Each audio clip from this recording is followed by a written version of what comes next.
Agora vamos voltar a falar aqui no Jornal do Almoço sobre o medicamento Ivermectina. Lembra dele? Tem muita prefeitura que está usando o medicamento para o tratamento da Covid, mesmo sem ter eficácia comprovada. Até para prevenção, esse é o argumento que está sendo usado.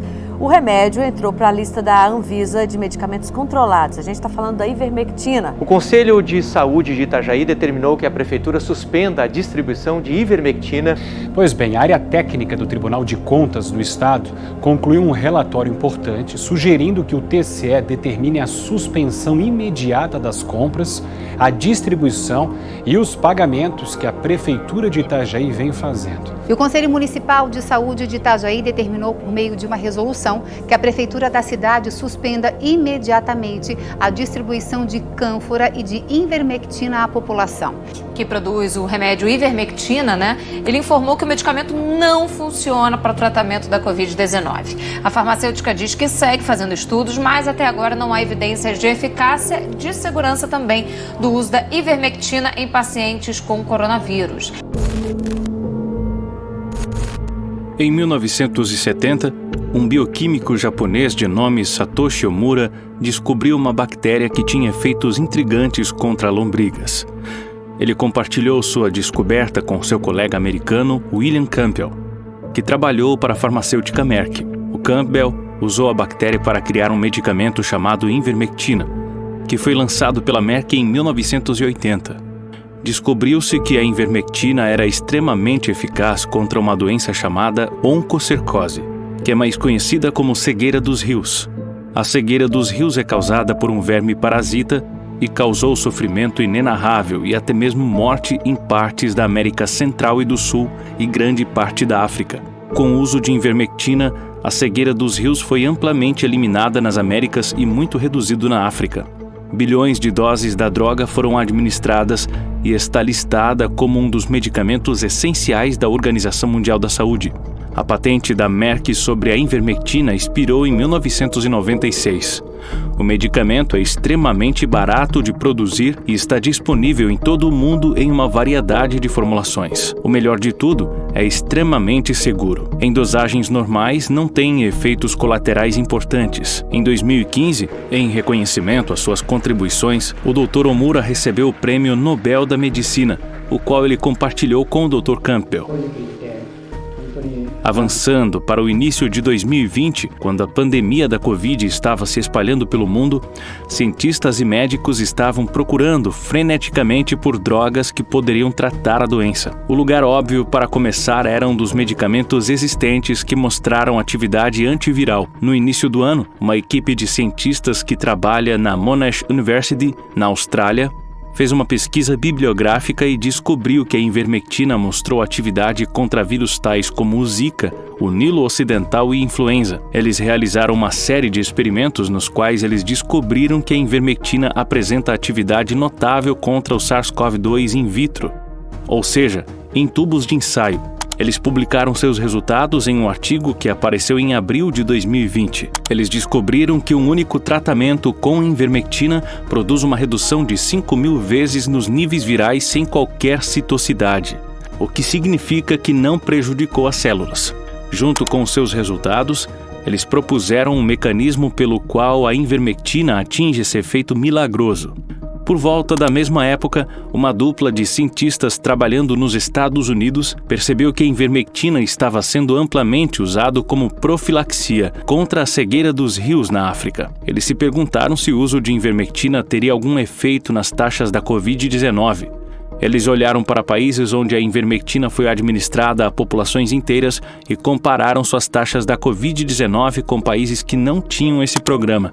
Eles descobriram que países com ampla profilaxia com Ivermectina obtiveram taxas significativamente mais baixas da Covid-19. Enquanto isso, médicos em hospitais do mundo todo estavam lidando com um massacre de pacientes com Covid-19 e eles não tinham bons medicamentos para tratar a doença. Um desses médicos foi o Jean-Jacques Raster, um especialista em terapia intensiva e pulmonar, trabalhando no Broward Health Medical Center, o maior hospital do condado de Miami-Dade. Sendo um especialista em pulmão trabalhando na UTI, o Dr. Raster estava realmente nas linhas de frente da guerra contra o Covid.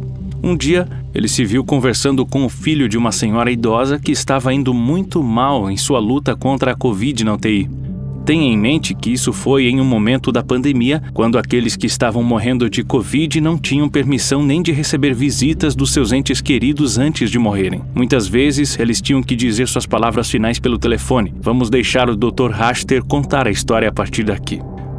I called the patient's son up and said, listen, you may want to call mom. Mom is deteriorating rapidly. She's likely going to end up on a ventilator, so talk to her now. So we went back and forth. It's like, doctor, there is something else. There must be something else. I'm like, no, sir, I have nothing. Nobody has anything. Mas felizmente para esta paciente, este homem não ia desistir tão facilmente. E ele pressionou o Dr. Raster para pensar em um tratamento. I tell him, listen, there is this one study that I reviewed 2 days ago in test tubes, in vitro, about the use of ivermectin. He goes like, okay, so let's do it. Okay, so she got ivermectin. Within 48 hours, her FiO2 requirements were coming down again, and probably within a week or so, she was discharged to home. O Dr. Raster passou a tratar uma série de pacientes com Covid com a ivermectina e ele publicou os resultados em um artigo de pré-publicação que apareceu em junho de 2020. No final de 2020, ele testemunhou perante um comitê do Senado sobre suas experiências tratando de pacientes com ivermectina. Of the hundreds of outpatient treated by my team, only 2, I repeat 2, were admitted to the hospital. Neither one of them died. Neither one of them needed intubation. Ao mesmo tempo, em todo o mundo, uma série de estudos controlados involuntários sobre o uso de ivermectina para prevenir a Covid-19 estava sendo realizado.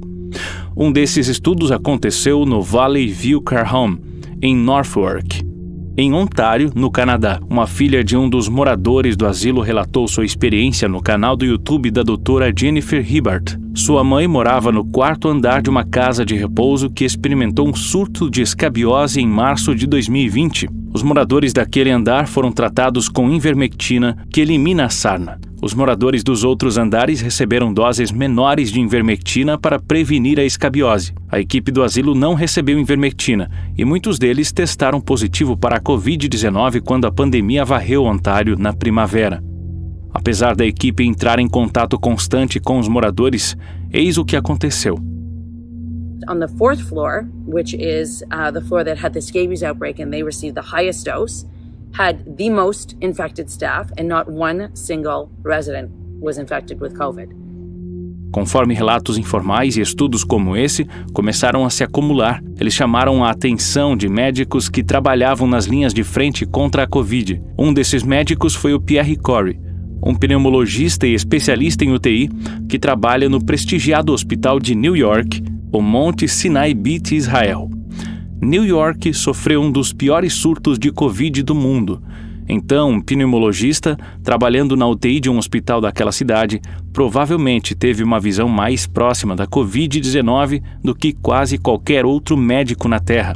Na primavera de 2020, o Dr. Corey se juntou ao Dr. Raster e com o Dr. Paul Merrick para formar a Frontline Covid-19 Critical Care Alliance. Em outubro de 2020, a FLCCC lançou o protocolo iMask Plus, um protocolo que se concentra no uso de ivermectina para prevenir e tratar a Covid-19. No início de novembro de 2020, a FLCC divulgou um artigo no qual eles revisaram os estudos sobre o uso de ivermectina como uma profilaxia e tratamento para a Covid-19. Este artigo foi uma meta-análise. Uma meta-análise é um estudo que observa muitos outros estudos e analisa seus resultados.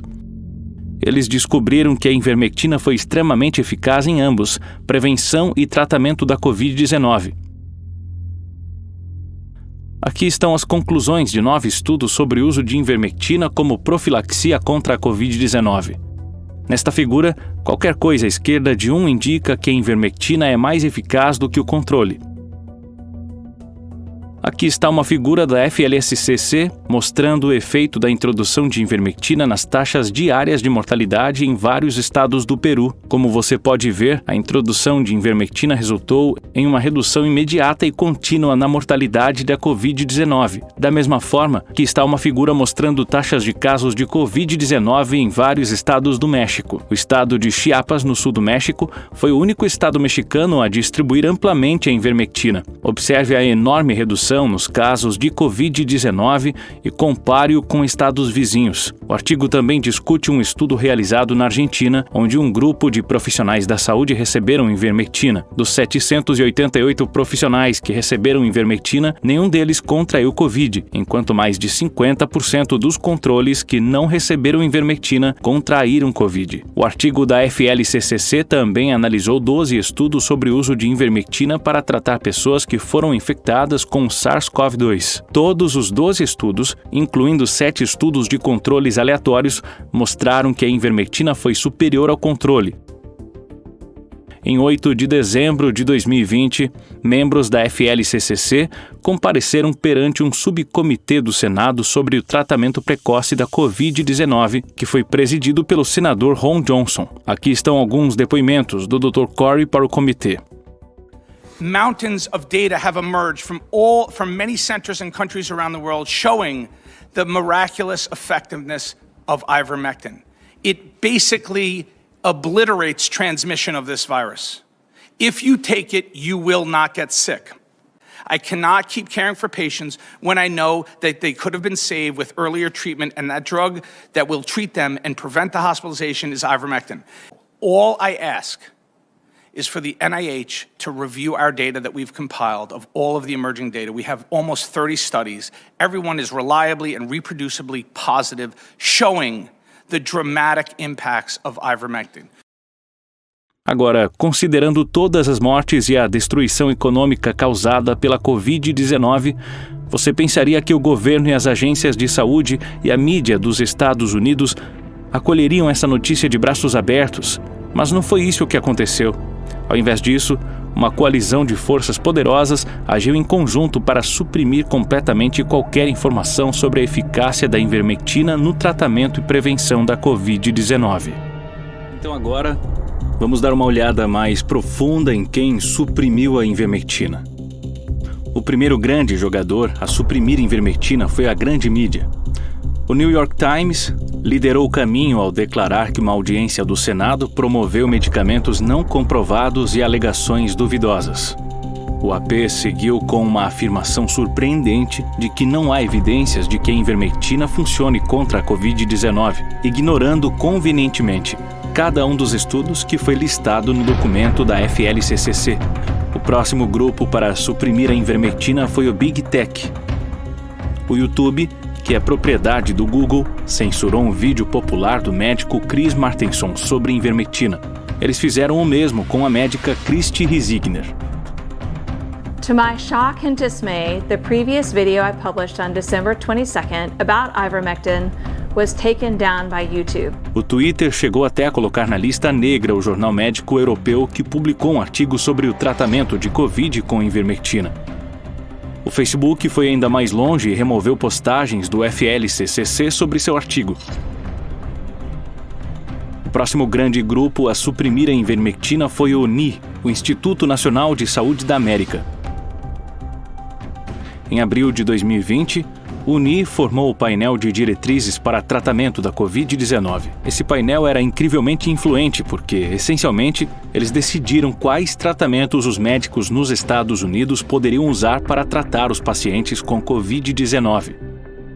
Aqui estão as recomendações de tratamento do painel de 3 de janeiro de 2021, retirado de seu site. Elas estiveram em vigor durante a maior parte de 2020. Dê uma olhada nas recomendações para pessoas que são Covid positivas, mas ainda não estão no hospital, ou estão no hospital, mas ainda não precisam de suplementação de oxigênio. Eles dizem que um médico pode solicitar uma EUA, ou autorização de uso de emergência para um anticorpo monoclonal, um processo muito problemático. Mas eles não recomendam nenhum outro tratamento. Esta abordagem para tratar o Covid-19 precoce foi descrita como niilismo terapêutico pelo Dr. Paul Marik. Deixando de lado a ivermectina por um momento, isso é realmente chocante, especialmente considerando o que sabemos sobre a eficácia de coisas como a vitamina D em prevenir que a Covid progrida para estágios graves. E prevenir essa progressão é primordial, pois há um ponto sem volta para muitos pacientes com Covid.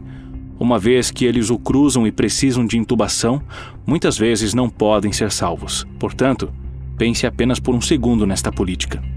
O painel de tratamento do NI Covid-19 está dizendo: não trate seus pacientes até que eles fiquem tão doentes que precisem receber oxigênio suplementar.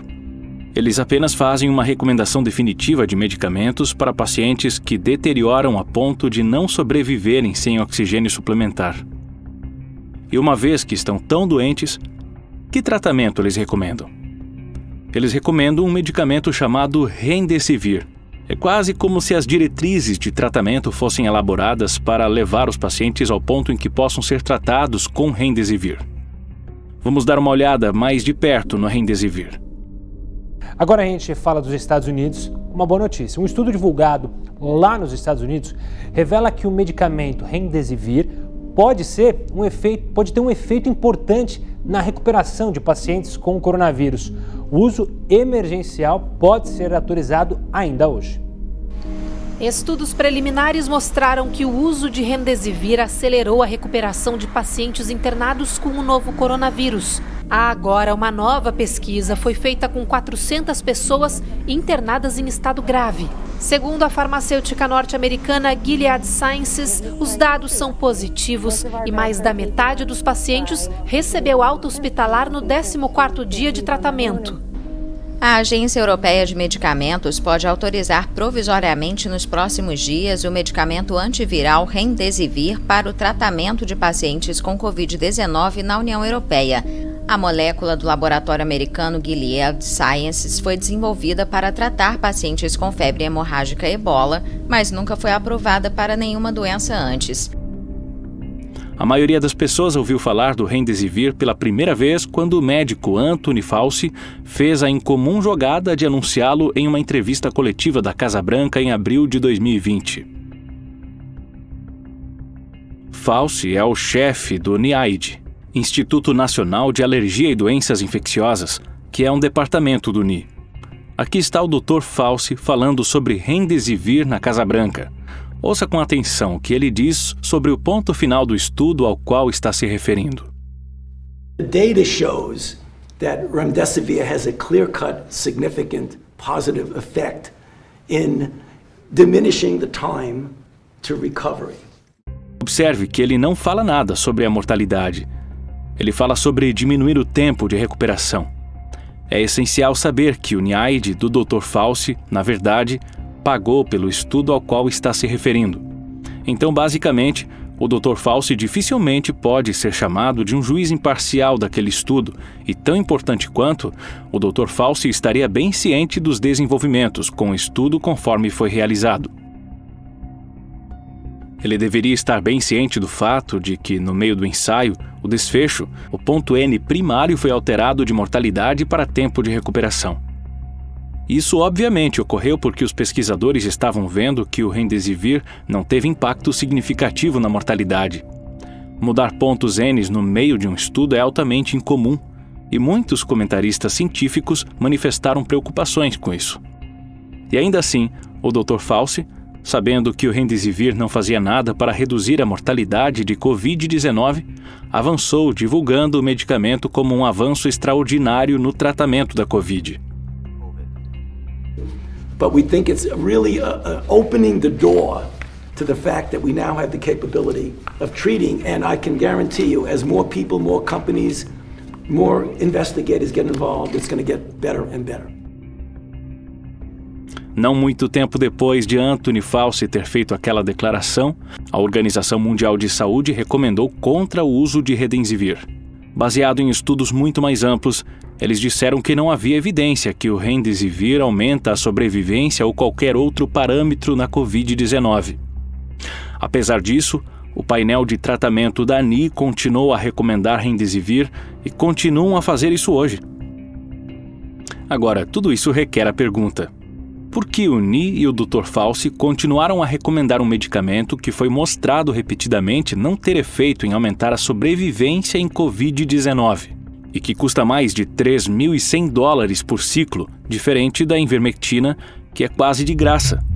Para poder responder essa pergunta, nós temos que olhar quem faz o Remdesivir e como eles se relacionam com as pessoas que decidem quais medicamentos podem ser usados para tratar a Covid-19.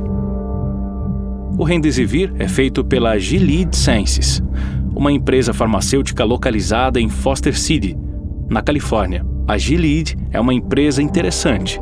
De 1997 a 2001, o presidente da Gilead Sciences foi o Donald Rumsfeld, um dos arquitetos da invasão do Iraque. Durante o mesmo período, um dos membros do conselho da Gilead era o George Shultz, um aliado da família Bush de longa data que foi determinante em convencer o George W. Bush a se candidatar à presidência dos Estados Unidos. Para poder entender por que o painel de tratamento do Ni é tão a favor de Remdesivir, é essencial entender os laços financeiros entre a Gilead Sciences e os membros daquele painel de tratamento. Se você olhar a informação financeira do painel de tratamento, você verá que não menos do que 7 membros divulgam apoio financeiro da Gilead Sciences.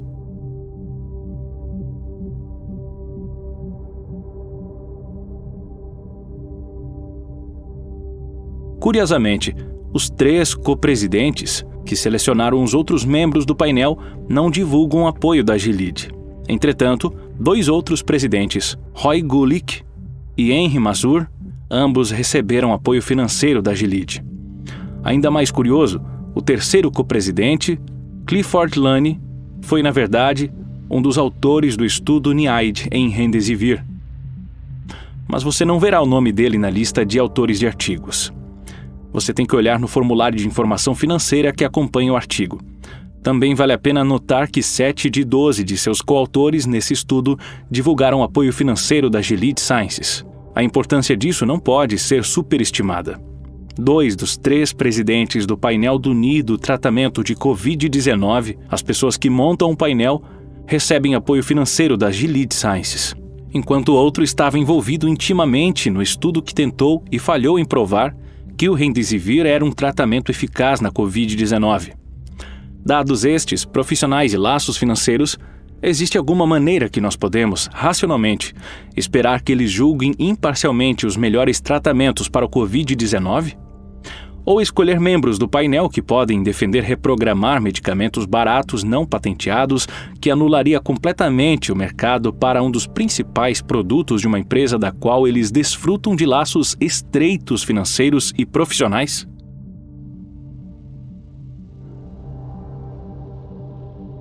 Não é necessário que nenhum deles tenha dito: não vamos promover medicamentos baratos, e promover Remdesivir no lugar.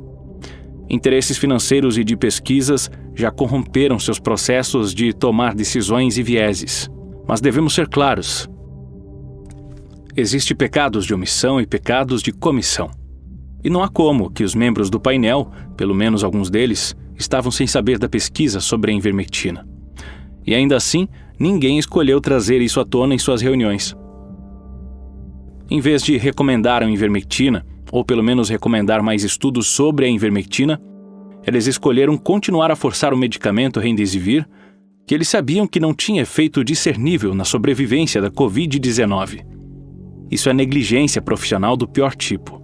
E dada a influência desproporcional que as agências médicas americanas têm em muitas outras agências médicas de outros países, é muito provável que a sua negligência resultou em centenas de milhares ou até mesmo milhões de mortes pelo mundo todo. E deixe-nos ser completamente claros sobre por que eles escolheram suprimir a ivermectina e forçar um medicamento que eles sabiam que não funcionava.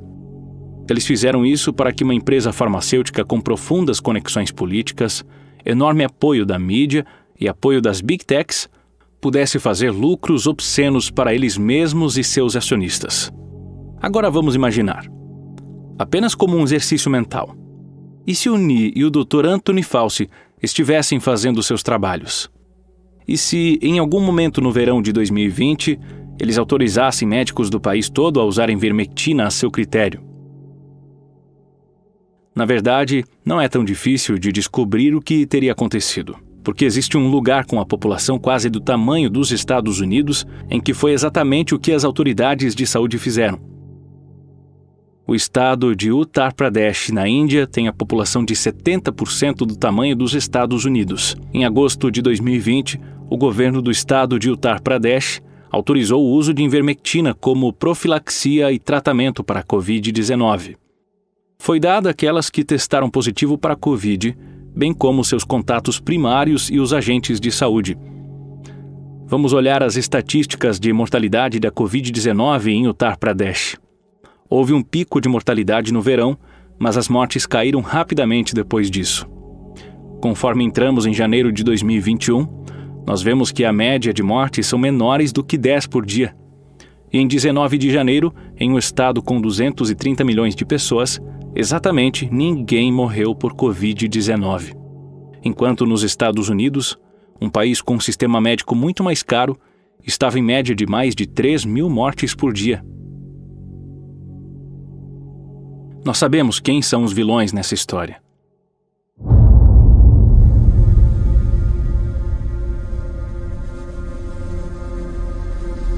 Mas quem são as vítimas? Se você perdeu um amigo ou familiar para a Covid-19, você é uma vítima. Se a educação dos seus filhos ou socialização foi interrompida pela Covid-19, você é uma vítima. Se você perdeu seu emprego ou seu negócio por causa da Covid-19, você é uma vítima. Se você está sofrendo efeitos da Covid e não sabe quando ou se vai melhorar, você é uma vítima. Se você é idoso e está ciente de que o tempo é limitado e ainda assim você não pode se encontrar com seus filhos ou netos, você é uma vítima. Agora está claro que as Big Techs e a grande mídia trabalham com o NI para suprir conhecimento de um medicamento que poderia ter encerrado a pandemia no verão passado. Isso não é mera negligência profissional. Isso é um crime.